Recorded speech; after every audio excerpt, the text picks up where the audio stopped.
Hello guys, today I will show you the quickest way how to delete your Instagram account. So let's go, tap on Instagram. Here is my Instagram account.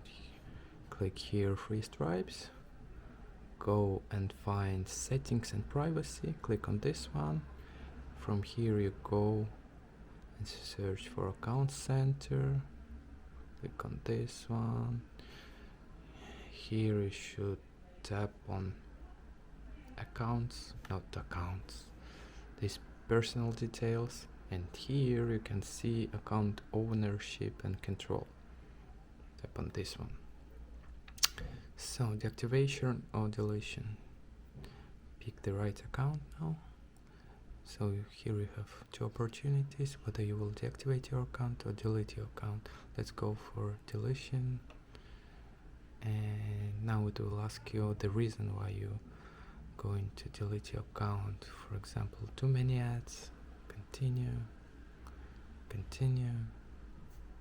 and yeah, that's done. He will ask you to type the password and then it will be done. Thanks, bye, see you.